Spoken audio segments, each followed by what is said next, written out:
Ya, Shalom. Salam sejahtera dalam kasih Kristus. Jumpa kembali dengan saya, Pendeta Berton Nababan. Saya menyapa Bapak Ibu Saudara dimanapun berada. Apa kabarnya? Saya tetap berharap dan berdoa masing-masing kita dalam keadaan sehat-sehat. Tentunya tetap semangat, tetap bersukacita. Mari sama-sama kita teguh berharap dan percaya kepada Tuhan. Apapun situasi, kondisi, keadaan yang sedang kita alami dan hadapi saat ini, saya tetap mendorong dan mengingatkan kita semua, jangan pernah mengambil langkah kecewa, putus asa, kalah menyerah. Mari tetap tegar, tetap kuat, tetap kokoh dalam Tuhan, karena kita percaya Tuhan yang kita sembah adalah Tuhan yang tidak pernah meninggalkan kita. Tuhan tidak pernah membiarkan kita berjalan sendiri. Kasih setia, kemurahan, kebaikannya terus nyata mengalir, melimpah, menaungi, melingkupi hidup kita. Bapak Ibu Saudara yang dikasihi oleh Tuhan, pada kesempatan ini kita akan beribadah sebagai bentuk ungkapan rasa syukur dan terima kasih kita. Tuhan Bapa kita yang baik telah berkenan menolong dan menyertai kita dalam menjalani kehidupan sepanjang hari ini. Selayaknya kita mempersembahkan korban pujian, pengagungan, penyembahan yang terbaik kepada Tuhan. Dan saya perlu mengingatkan kepada Bapak Ibu Saudara, pada malam hari ini Bapak Ibu Saudara akan menikmati lagu-lagu pujian, penyembahan terbaru kepada Tuhan. Karena saya kembali akan menyanyikan lagu rohani yang saya gubah dan ciptakan sendiri. Kiranya Roh Kudus memakai kata-kata pujian, pengagungan kepada Tuhan ini dapat menjadi berkat yang semakin meneguhkan dan menguatkan kita semua. Tentunya mayoritas lagu-lagu yang saya karang, gubah dan ciptakan ini bertitik tolak atau bersumber dari Alkitab, khususnya dari kitab Mazmur. Lagu pujian akan saya nyanyikan sebentar dengan ritme yang cepat dari Mazmur pasal 27. Tuhan perlindunganku.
Ku menyanyi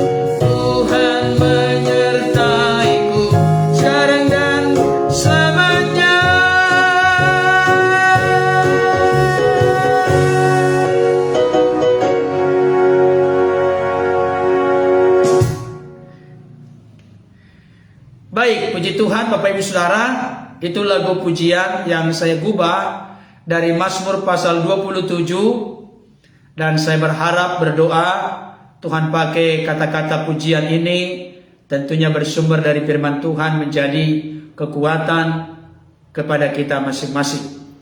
Untuk lebih membuat lagu ini semakin akrab di telinga kita, saya kembali akan menyanyikan pujian ini, Tuhan perlindunganku.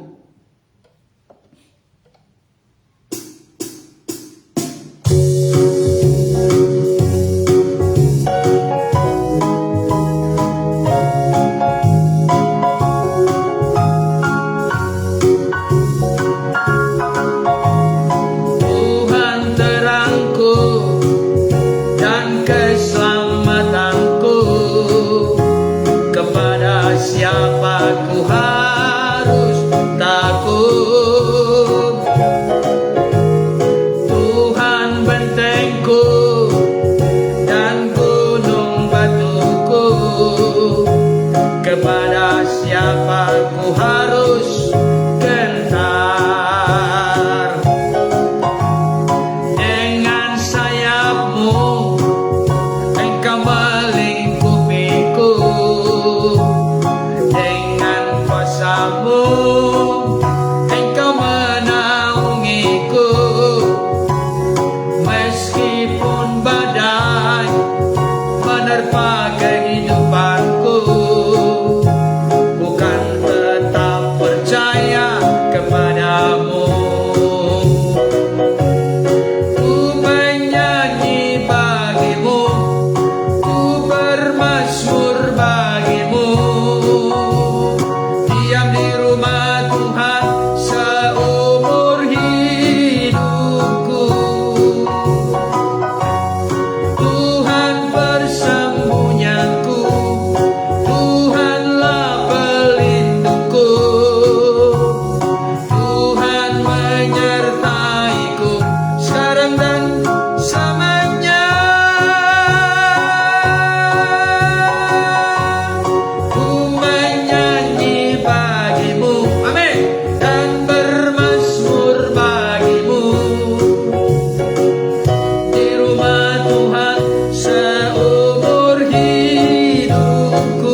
amin. Haleluya. Puji Tuhan. Jangan takut, jangan gentar. Meskipun badai menerpa kehidupan kita, biarlah kita tetap percaya kepada Tuhan. Sebab apa, saudaraku? Sebab Tuhanlah persembunyian kita. Tuhanlah perlindungan kita. Tuhan menyertai kita sekarang, bahkan sampai selama-lamanya. Pujian yang berikutnya masih tetap yang saya ciptakan, gubah sendiri. Bapak Ibu Saudara tinggal menikmati dulu ya. Nanti boleh dipelajari. Ini dari Mazmur 23. Memang sudah ada lagu diciptakan dari Mazmur 23. Tuhan adalah gembalaku. Itu ada lagunya ya. Tapi saya juga tertarik untuk menggubah lagu dari Mazmur 23. Mungkin ada yang berkata menjiplak, yang menjiplak dari firman Tuhan. Tapi dengan nuansa yang berbeda, bahkan dengan kata-kata yang tidak semuanya sama dengan Tuhan adalah gembalaku. Sekarang saya akan nyanyikan Tuhan gembalaku yang baik. Bapak Ibu Saudara penasaran bagaimana saya menggubah lagu ini versi Pendeta Berton Nababan?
Ya, bagaimana kira-kira Bapak Ibu Saudara? Versi Pendeta Berton dari Mazmur 23, Mazmur yang sangat terkenal di kalangan kekristenan, tetapi saya buat dengan judul Tuhan Gembalaku yang baik. Saya berdoa lagu ini menjadi salah satu referensi lagu rohani versi Pendeta Berton dari Mazmur 23. Kiranya dapat menjadi berkat yang meneguhkan, menguatkan kita. Kita tidak perlu takut di dalam menjalani kehidupan ini, sebab Tuhan Allah kita yang baik senantiasa setia menolong, menyertai, memberkati, mempedulikan hidup kita. Bapak Ibu Saudara, supaya lagu ini semakin akrab kepada kita, saya rindu kembali untuk memperdengarkan dan menyaksikan kepada Bapak Ibu Saudara, kiranya berkenan mengikuti dan menyimak secara baik.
Haleluya, puji Tuhan. Sudah masuk kepada lagu yang kedua Bapak Ibu Saudara. Pujiannya hidup Pak katanya, puji Tuhan. Terima kasih Bapak Ibu Saudara akan dukungan dan supportnya ya. Ya, mohon kiranya berkenan men-share, membagikan kepada yang lain. Tolong dong dipelajari. Jangan kita bernyanyi, nyanyi bagi dia lagu baru, nyanyi bagi dia seluruh bumi, nyanyi bagi dia lagu baru. Ternyata lagunya lagu lama semua. Lagu barunya ada ini, nyanyikan dong. Ya, tadi pertama tadi Tuhan perlindunganku. Lagu yang nuansa ritme cepat. Ya. Jadi ini lagu yang kedua, Tuhan gembalaku yang baik. Memang sudah ada lagu seperti ini, tapi kan apa namanya ya, musiknya berbeda, aransemennya berbeda. Jadi saya mendapatkan lagu ini Bapak Ibu Saudara dengan saya memainkan keyboard begini. Contohnya begini ya. Saya buka Alkitab.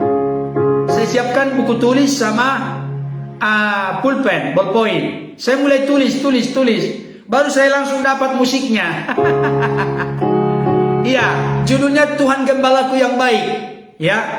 Nah, sebentar kita akan masuk ke firman Tuhan. Lagunya juga masih yang saya gubah ciptakan sendiri. Ya. Kalau ada yang tahu siapa yang punya kenalan dengan yang merekam lagu, kasih tahu sama saya. Supaya kita rekam lagu ini sehingga menjadi lagu rohani yang paten musiknya dan juga penyanyinya. Begitu maksudnya. Ya. Saya belum ada kenalan sampai sekarang. Barangkali ada yang punya kenalan dengan yang punya apa namanya tempat rekaman khusus gitu ya, sama aransemen musik yang bagus. Ini ada lagunya sekitar 20 lebih. Kalau ini kaset udah 2 album ya. Ya Bapak Ibu ya. Ini karena kita mau masuk firman Tuhan, saya akan membawakan lagu yang saya ciptakan dari Mazmur 119 ayat 10 sampai 12, 17 sampai 18. Bapak Ibu Saudara bisa melihat nanti di sana, tapi sari-sarinya saya ambil. Kenapa tidak boleh persis seperti lagu itu? Memang susah Bapak Ibu Saudara. Kalau persis titik komanya seperti yang tertulis di Alkitab, susah. Tapi kalau sari-sarinya kita ambil tanpa menghilangkan makna, itu kita bisa. Itu ya. Oke. Ini Ku rindu selalu firman-Mu. Ini judulnya. Ku rindu selalu firman-Mu.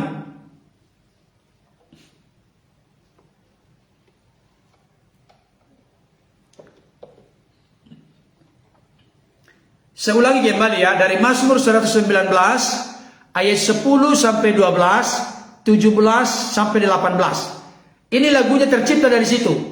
Saya rangkai dengan sebuah lagu. Ini bunyinya. Bapak Saudara simak ya.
Bagaimana lagunya Bapak Ibu?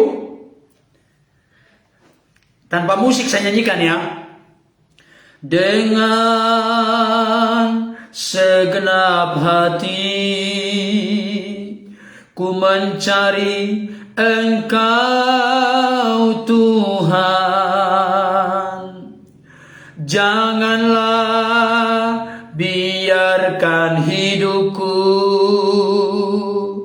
menyimpang dari firman-Mu. Di hatiku ku simpan firman-Mu, tak akan pernah ku lepaskan, agar ku janganlah berdosa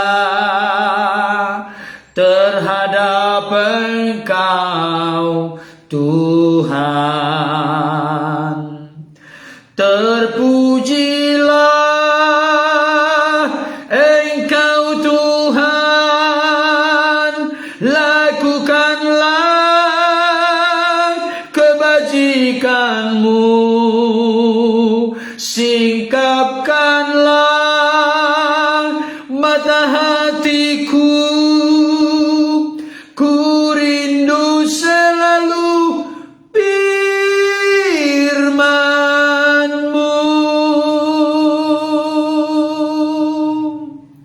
Terpujilah Engkau Tuhan, lakukanlah kebajikan-Mu, singkapkanlah mata hatiku, ku rindu selalu firman-Mu.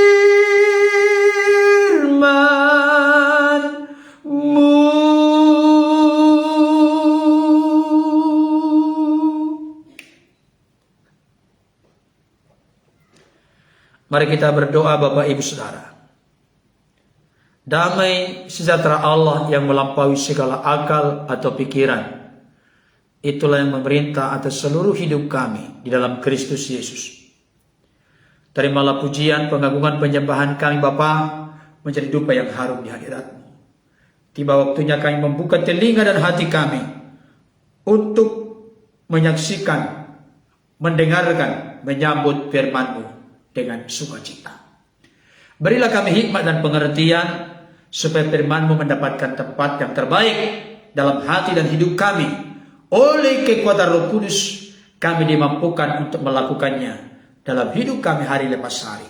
Bersabdalah Bapa, berfirmanlah Tuhan, bekerja dan berkaryalah Roh Kudus menerangkan firman-Mu sehingga jatuh ke lahan tanah hati kami yang terbaik dan kami hidup di dalamnya. Di dalam nama Tuhan Yesus kami berdoa dan bersyukur kepada Bapa di sorga. Haleluya. Amin.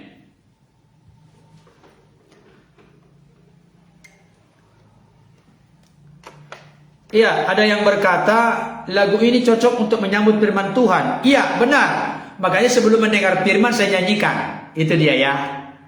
Ya, jadi bisa nanti kalau Bapak Ibu Saudara nanti di gereja masing-masing, apalagi biasanya dari aliran karismatik atau Pentakosta, cocok sekali ya. Sebenarnya tidak hanya kepada semua kita, karena ini dari firman Tuhan. Bisa dinyanyikan untuk menjadi lagu penghantar sebelum masuk ke firman Tuhan. Oke, mari kita membuka Alkitab. Malam hari ini seperti judul yang telah saya tuliskan di Facebook, malam hari ini adalah bagian yang ke-11, bagian yang terakhir, rupa-rupa kesempatan di balik penderitaan atau kesukaran. Saya berdoa dan berharap Bapak Ibu Saudara tidak hanya seperti angin lalu begitu saja, tapi masing-masing kita mendapatkan kekuatan dan kesegaran rohani melalui penyampaian firman Tuhan yang sudah sampai 10 bagian dengan judul yang sama, tetapi dengan penekanan subjudul yang berbeda. Bapak Ibu Saudara yang belum menyaksikan yang 10 bagian sebelumnya, itu sudah ada di laman Facebook Pendeta Berton. Bisa ditonton di sana. Dan ini juga nanti akan masuk ke YouTube untuk menjadi berkat bagi banyak anak Tuhan, orang-orang percaya dimanapun berada. Saudara dikasihi Tuhan, kita masuk kepada bagian yang 11, bagian terakhir. Mari kita buka Alkitab dari 1 Petrus pasal 4. Mari tolong ada yang menaruhnya di live chat. 1 Petrus pasal 4 ayat 14 sampai 16. 1 Petrus pasal 4 ayat 14 sampai ayat 16. Demikian bunyi firman Tuhan. Berbahagialah kamu jika kamu dinista karena nama Kristus, sebab roh kemuliaan yaitu roh Allah ada padamu. Janganlah ada di antara kamu yang harus menderita sebagai pembunuh atau pencuri atau penjahat atau pengacau. Tetapi jika ia menderita sebagai orang Kristen, maka janganlah ia malu, melainkan hendaklah ia memuliakan Allah dalam nama Kristus itu. Saudaraku yang dikasihi oleh Tuhan, di sini ada penekanan ayat 16. Tetapi jika ia menderita sebagai orang Kristen, maka janganlah ia malu, melainkan hendaklah ia memuliakan Allah dalam nama Kristus itu. Ada di sini kata-kata menderita. Ada di sini kata-kata menderita. Inilah yang menjadi topik kita. Rupa-rupa kesempatan di balik penderitaan, di balik kesukaran, kesusahan, kesulitan. Ada yang Tuhan tunjukkan, bukakan, dan nyatakan melalui penderitaan. Hanya perlu kita mengerti dan memahami bersama, ketika ada di antara kita yang menderita, janganlah kita menderita sebagai pembunuh.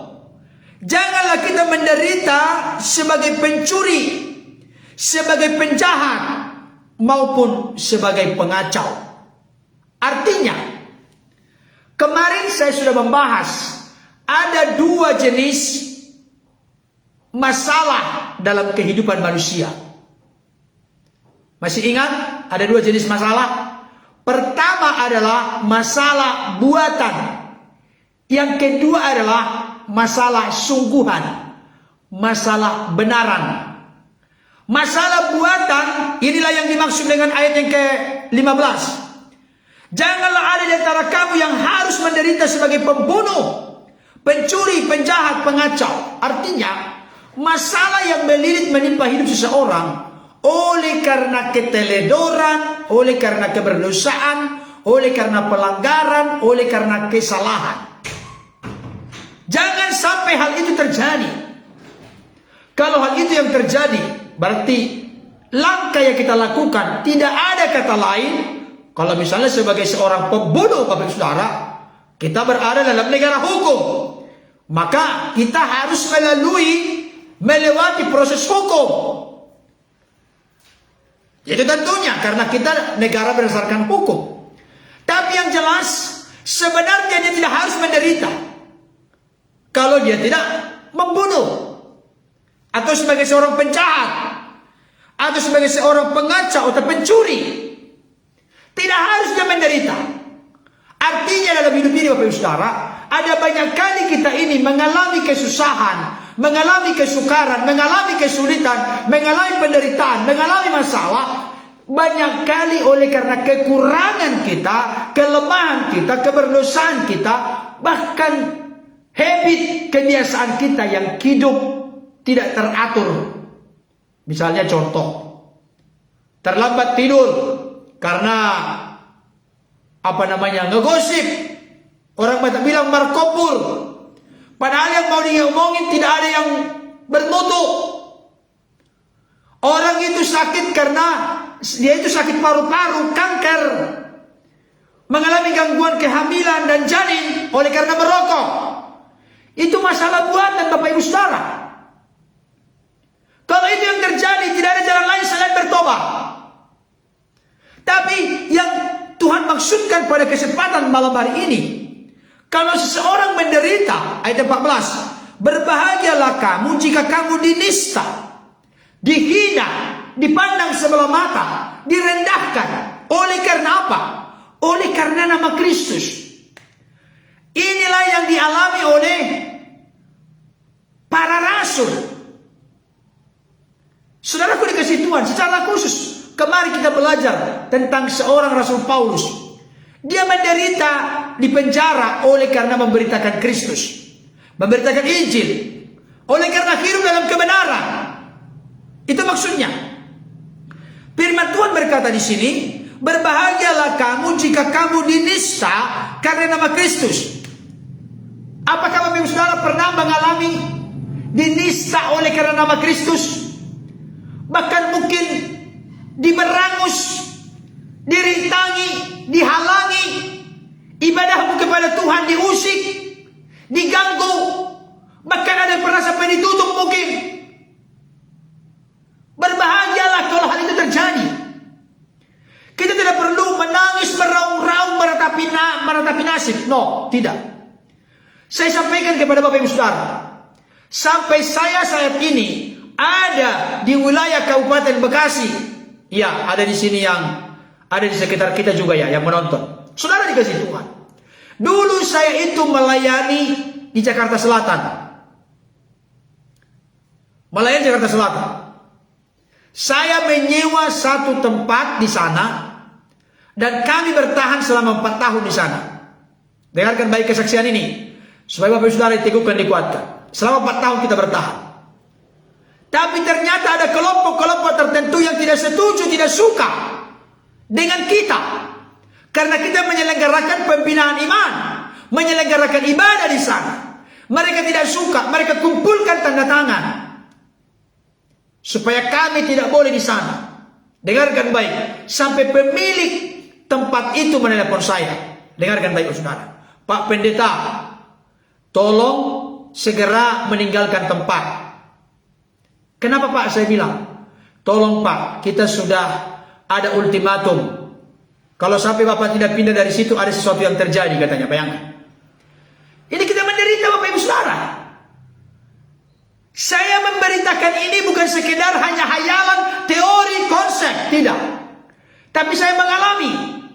Padahal kami tulus melayani. Kami rindu untuk membina orang-orang Kristen yang ada di sana. Sehingga keluarga mereka menjadi keluarga yang harmonis. Keluarga yang bertumbuh. Tapi ada oknum-oknum kelompok tertentu yang tidak suka dengan kehadiran kami. Akhirnya mereka mengultimatum sedemikian rupa. Sehingga tidak bisa beribadah di sana. Atas dasar itulah akhirnya kami pindah ke tempat lain. Saudara dikasih Tuhan, jangan pernah berpikir Pak Pendeta Berton mah sembarangan ngomong, gampang banget ngomongnya. No, Bapak Ibu Saudara, tidak. Kita sudah mengalami. Akhirnya jauhlah tempat pelayanan kita yang baru setelah sudah tidak boleh di situ dengan jemaat. Berpengaruhlah dengan jemaat yang hadir. Saudaraku dikasih Tuhan, saya mau kasih tahu, siapapun kita, latar belakang apapun kita, dimanapun kita berada, masing-masing kita, sebenarnya masing-masing kita kalau jujur terbuka, masing-masing kita punya pergumulan, punya penderitaan, punya kekurangan, punya permasalahan masing-masing. Tetapi tidak perlu kita bongkar di sini semua. Kalau itu berupa pokok doa supaya kita doakan, yes, ya, tindakan iman. Jangan pernah berpikir Pak Pendeta Berton mah hanya gampang ngomong. No, tidak Bapak Saudara. Kita juga diperhadapkan dengan penderitaan. Oleh karena nama Kristus. Bayangkan, saya waktu itu melapor ke pimpinan, melapor ke PGI, kemana-mana.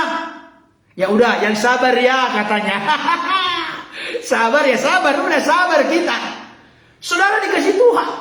Saya kasih tahu. Tapi dibalik dari semua itu memang sedih kelihatan. Kita sedih.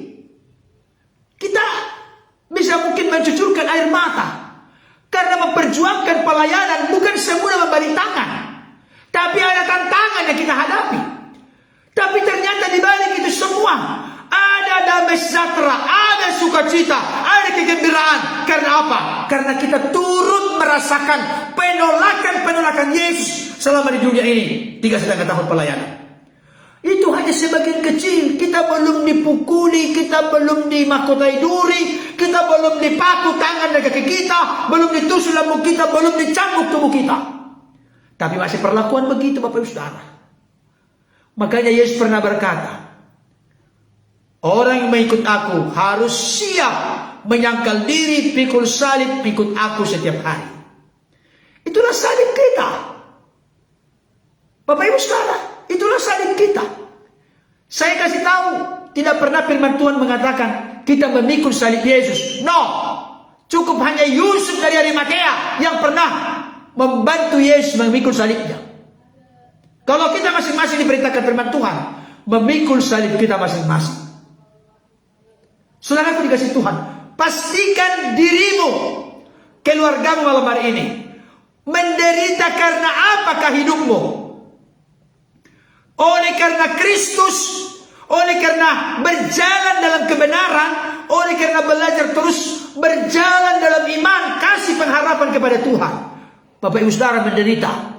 Saya kasih tahu, firman Tuhan berkata, bergembiralah, bersukacitalah, banggalah. Karena apa? Hal itu membuktikan, semakin meneguhkan, meyakinkan kita bahwa roh kemuliaan, roh kudus sebagai parakletos, penghibur, penolong itu benar-benar ada dalam hidup kita, yang mana tidak dimiliki oleh dunia. Bukankah itu bunyi dari ayat 14? Berbahagialah kamu jika kamu dinista karena nama Kristus, sebab roh kemuliaan, yaitu roh Allah ada padamu. Roh Allah, roh kudus. Saudara dikasih Tuhan, kalau ada oknum-oknum tertentu yang tidak suka dengan Bapak Ibu Saudara, mungkin di tempat tinggalmu sekarang ada orang-orang tertentu tidak setuju dengan engkau. Mungkin menghina, merendahkan keyakinanmu. Mungkin mengata-ngatai Yesus yang kau sembah, kau puji. Saya mau kasih tahu, jangan balas kejahatan dengan kejahatan, kalahkanlah kejahatan dengan kebaikan. Kasihilah musuhmu, berdoalah bagi mereka yang mengenai engkau. Itu firman Tuhan. Praktekkan. Orang dunia berkata ini orang Kristen lemah. Bukan. Justru itulah keistimewaan, kehebatan Kristen. Kalau orang dunia berkata kalau kau dijahati, balas dengan kejahatan, itu mah manusiawi. Tapi kita orang Kristen bukan manusiawi, bukan hewani, tapi ilahi. Kenapa ilahi? Dunia ini berdosa, tapi firman yang namanya Yesus Kristus turun ke tengah-tengah dunia.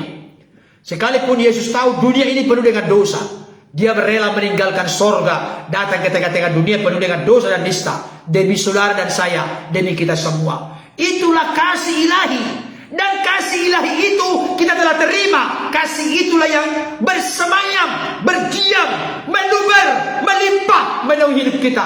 Dan dengan kasih itulah kita berperilaku menerapkan kasih kepada sesama kita. Amin Bapak Ibu Saudara. Ini dia. Jadi rupa-rupa kesempatan di balik penderitaan, di balik kesusahan, di balik kesukaran, di balik masalah. Apa? Ayat 16 perhatikan. Tetapi jika ia menderita sebagai orang Kristen, maka janganlah ia malu. Dengarkan baik. Kalau Bapak Ibu Saudara menderita oleh karena imanmu kepada Kristus, jangan pernah malu. Itu sebuah kehormatan, itu sebuah kebanggaan, di mana kita turut menderita bersama-sama dengan Kristus. Dengarkan baik, firman Tuhan berkata di dalam Roma pasal 8. Saya bacakan dulu ya. Roma pasal 8. Ayat yang ke-18. Roma 8:18. Sebab aku yakin, ini Rasul Paulus berkata kepada jemaat Roma, sebab aku yakin bahwa penderitaan zaman sekarang ini tidak dapat dibandingkan dengan kemuliaan yang akan nyatakan kepada kita. Perhatikan, penderitaan yang kita alami sekarang ini, sesaat di dunia ini, tidak dapat dibandingkan dengan kemuliaan di masa yang akan datang.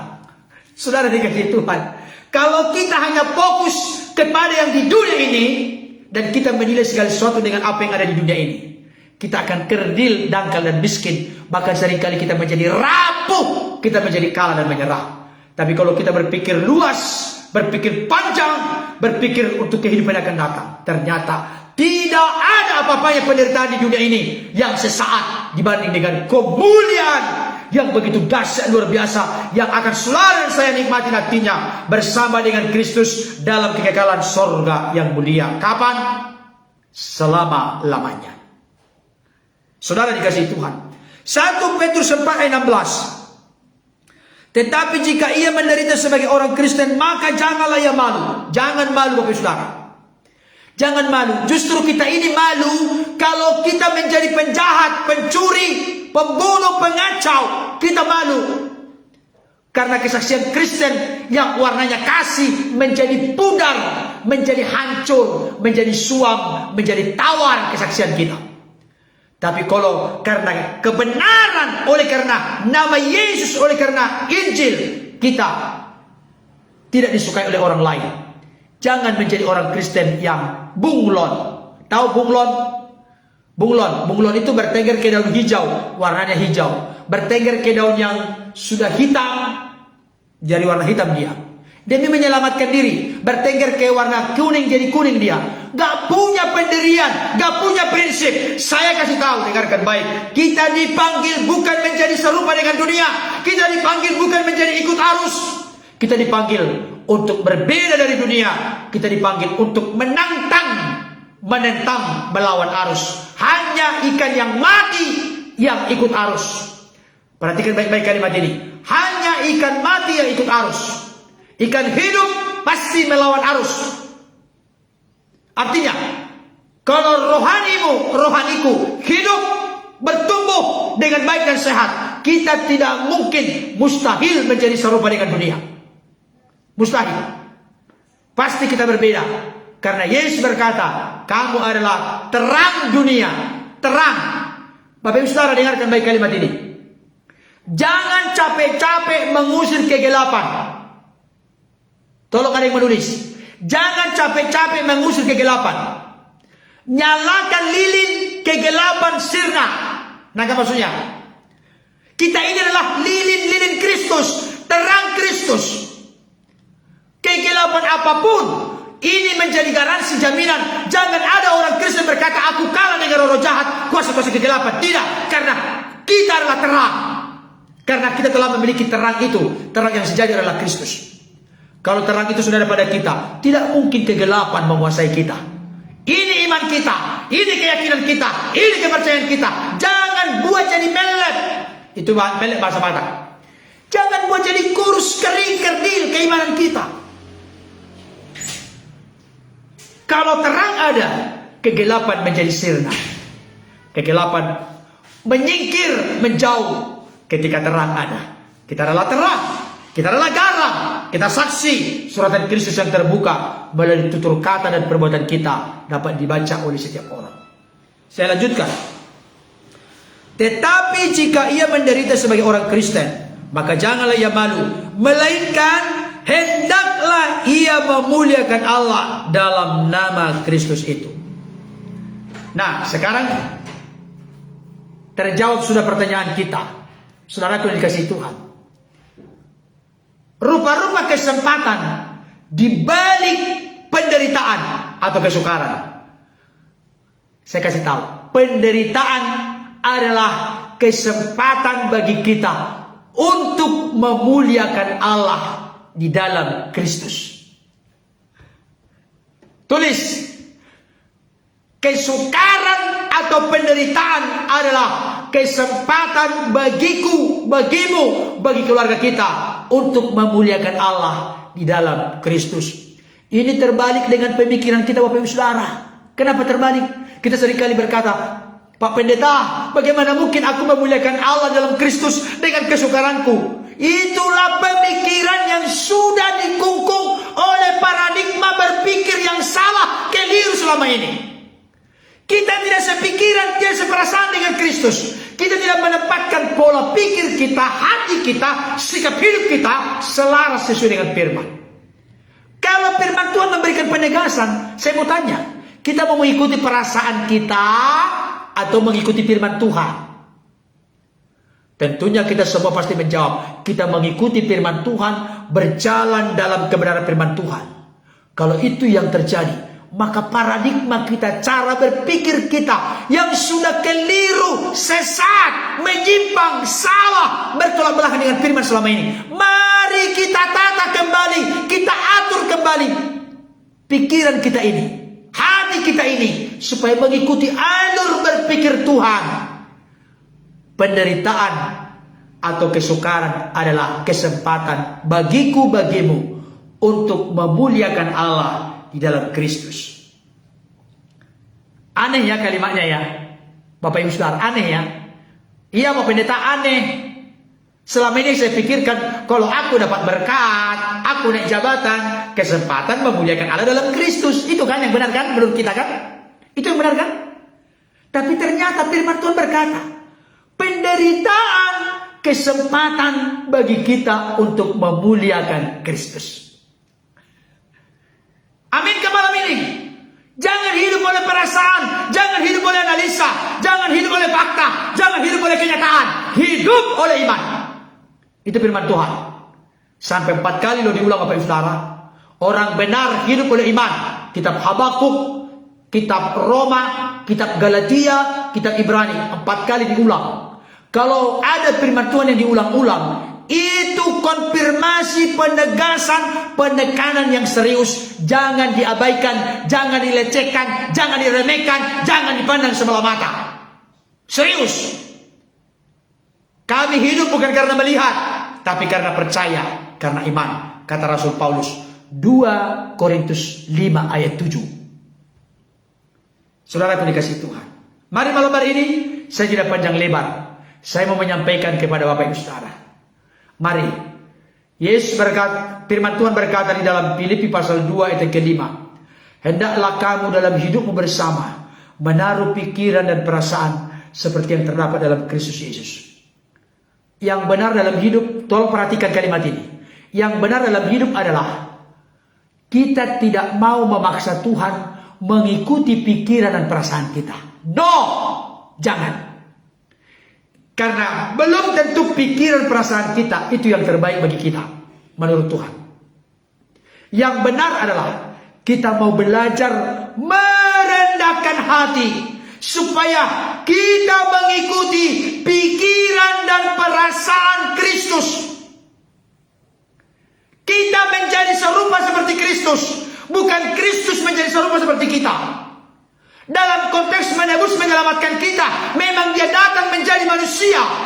Kenapa menjadi manusia? Karena tidak ada manusia yang mampu dan sanggup menyelamatkan diri sendiri. Hanya dia pribadi yang tidak berdosa yang sanggup menyelamatkan orang berdosa. Dia telah menjadi manusia. Tapi dalam konteks saudara dan saya sudah menjadi orang percaya, sudah menjadi murid Kristus, sudah menjadi orang Kristen. Bukan Kristus yang menjadi serupa dengan kita, tapi kita yang harus menjadi serupa seperti Kristus. Nanggap ya? Oke, bagi yang punya pulpen, siapkan pulpenmu.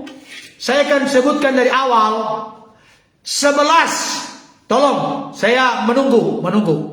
Karena ini kesimpulan Bapak Saudara malam hari ini. Saya menunggu bagi yang rindu belajar firman Tuhan.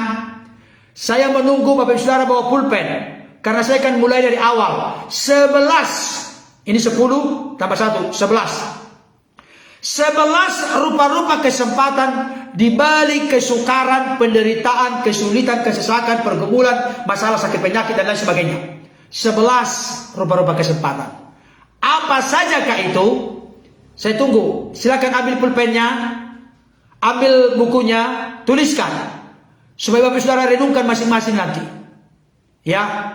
Nanti kalau misalnya mau mendengarkan satu persatu udah berapa jam Bapak Saudara? 11 kali 1 jam rata-rata. 11 jam. Mana ada yang mampu mendengarkan itu 11 jam. Tapi paling tidak ada di sini saya buat kesimpulan. 11, 10 tambah 1, 11. 11, 10, 11. 11 rupa-rupa kesempatan di balik kesukaran, penderitaan, masalah dan seterusnya. Udah? Ada pulpennya? Ada pulpennya Bapak Ibu? Ayo kasih komentar dulu, ada pulpennya? Tulis ya. Saya akan mulai dari awal karena ini kesimpulan. Besok-besok kita sudah masuk kepada tema yang baru. Ya, 11 rupa-rupa kesempatan di balik kesukaran, penderitaan, masalah, pergumulan dan lain sebagainya. Sudah? Bagi yang rindu untuk mempelajari ini, menghidupi, menjalaninya. Kalau kita melakukan firman ini, saya yakin kita akan keluar sebagai pemenang. Bukan saya yang menjamin, tapi saya meyakini, mempercayai kalau ini menjadi penghayatan keimanan kita, kita pun akan mengalami perkara-perkara besar di balik kesukaran yang Tuhan izinkan terjadi. Jangan lupa, rumus dari semuanya ini adalah Roma 8 ayat 28. Tulis, rumus dari rupa-rupa kesempatan di balik kesukaran. Ya, oke, pelan-pelan kata ada teman kita yang ngomong pelan-pelan. Pertama dulu ya, pendahuluan. Rumus dari rupa-rupa kesempatan di balik kesukaran.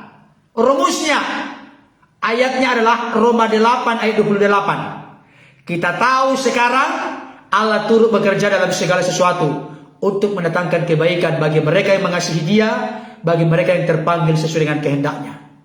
Itu rumusnya semua. Di balik dari kesukaran, segala sesuatu mendatangkan kebaikan. Yakini itu. Percayai. Jangan pernah berpikir Tuhan jahat. No. Tidak. Tuhan selalu merancangkan damai sejahtera, masa depan yang penuh harapan bagimu, bagiku. Jangan pernah curiga dengan Tuhan.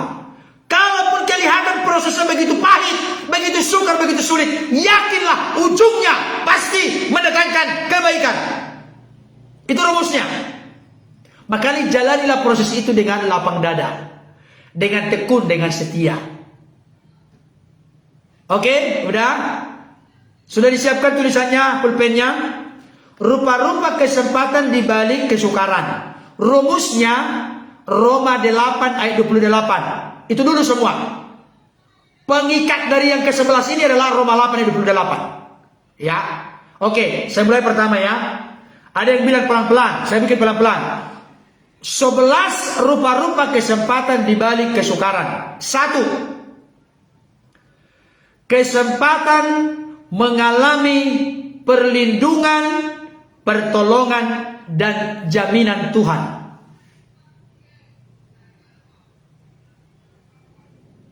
Saya ulangi sekali lagi. 11 rupa-rupa kesempatan di balik kesukaran. 1. Kesempatan mengalami perlindungan, pertolongan dan jaminan Tuhan.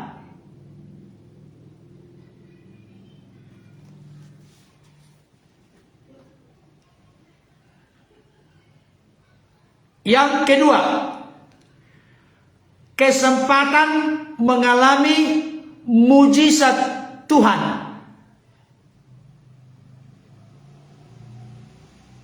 Saya ulangi sekali lagi. Kedua, kesempatan mengalami mujizat Tuhan.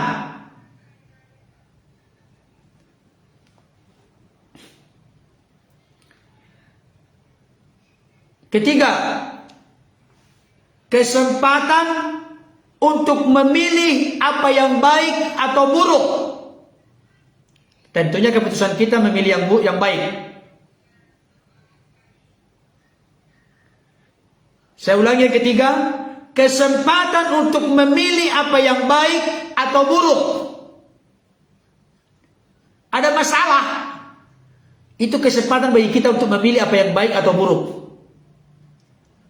Jangan memilih yang buruk. Yang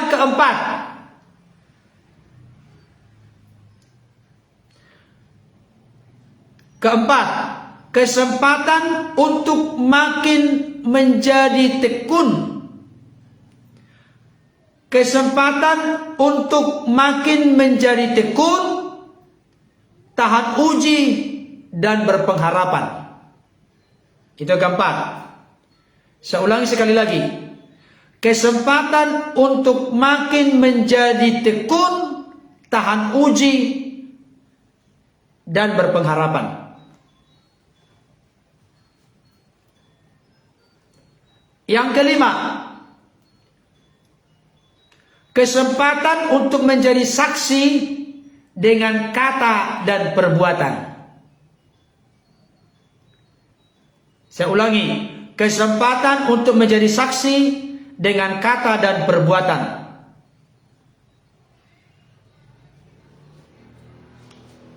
Baik, yang keenam. Oke, saya ulangi nomor 5 ya. Kesempatan untuk menjadi saksi dengan kata dan perbuatan. Keenam, kesempatan untuk menjadi penghiburan kepada orang lain. Saya ulangi, kesempatan untuk menjadi penghiburan kepada orang lain. Jadi kita menghibur orang lain. Ketujuh,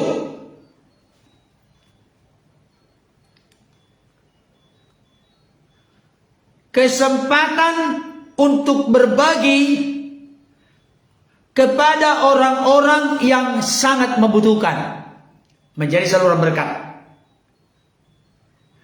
Saya ulangi, ketujuh, kesempatan untuk berbagi kepada orang-orang yang sangat membutuhkan.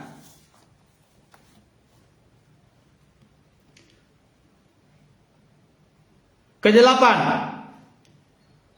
kesempatan untuk mengintrospeksi diri, mengevaluasi diri, koreksi diri. Kesempatan untuk mengintrospeksi diri.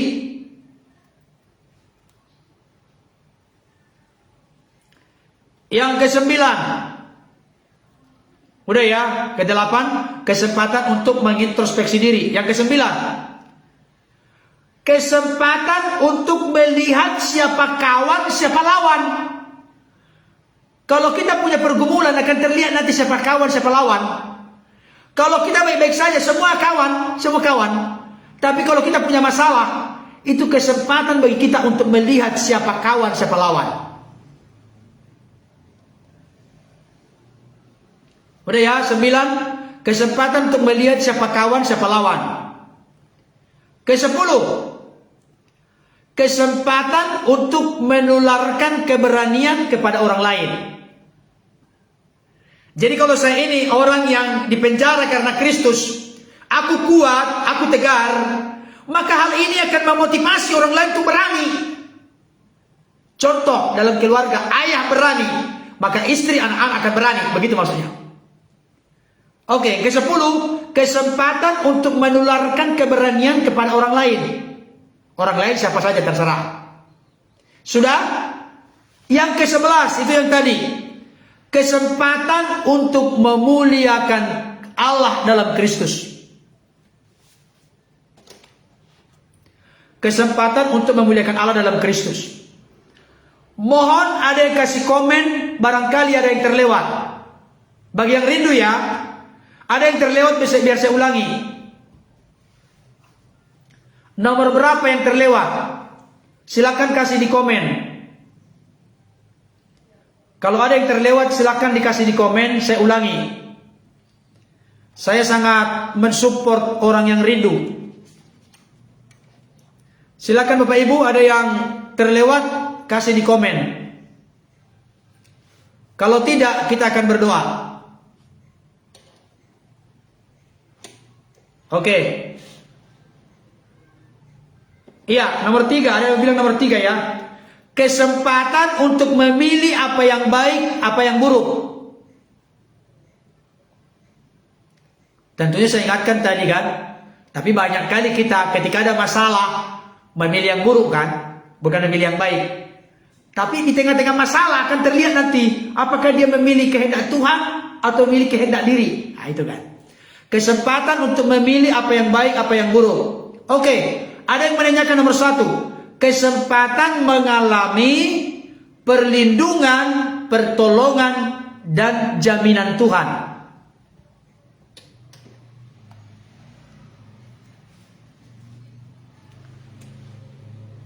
Oke, yang lain bilang sudah genap. Oh, nomor satu lagi. Ya, saya ulangi nomor satu ya. Kesempatan mengalami perlindungan, pertolongan, dan jaminan Tuhan.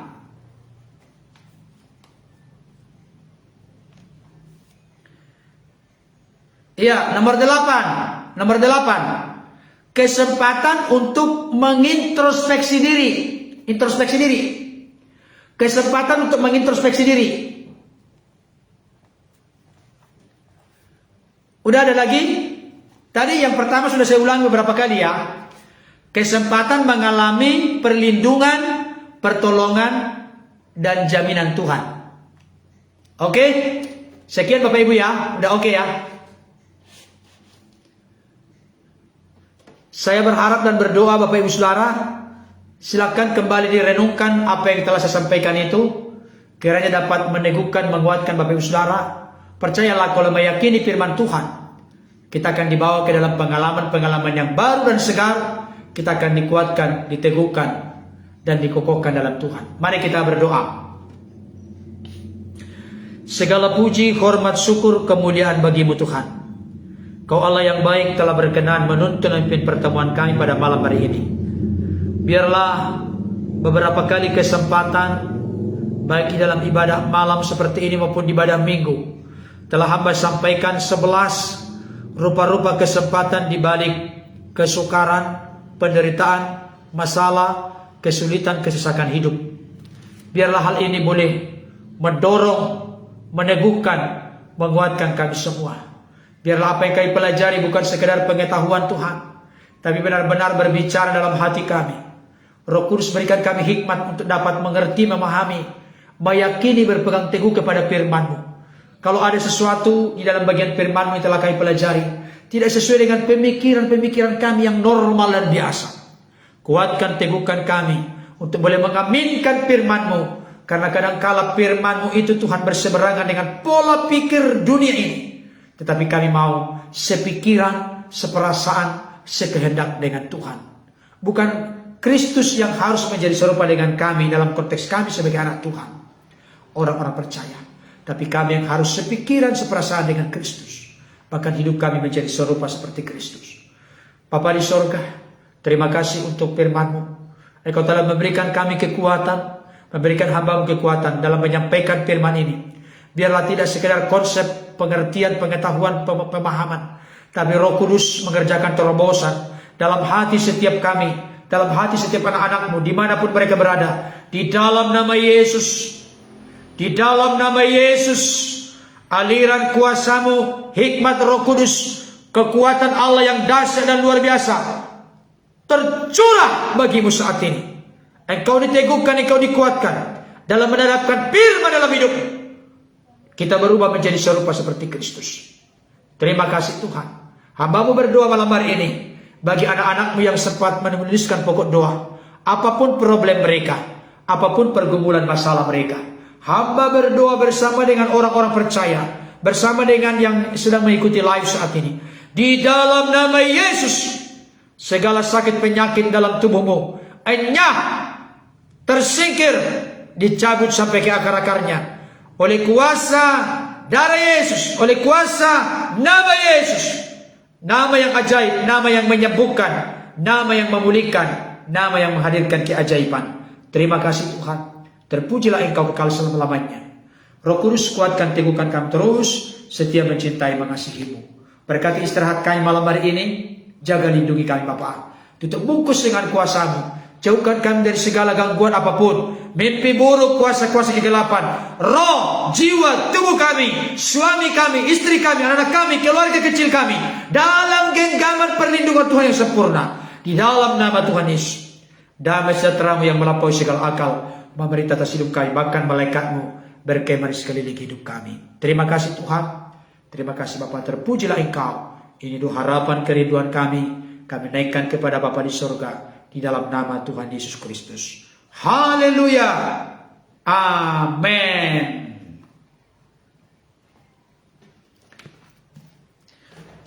Amin. Puji Tuhan. Bapak Ibu Saudara, terima kasih telah berkenan bergabung pada malam hari ini. Biarlah apa yang telah kita sampaikan dapat menjadi berkat bagi kita semua. Salam untuk keluarga. Sampai bertemu di kesempatan berikutnya dalam tema-tema yang baru, fresh dan segar, untuk terus makin meneguhkan, menguatkan kita. Oke, Tuhan Yesus memberkati. Selamat beristirahat. Dadah.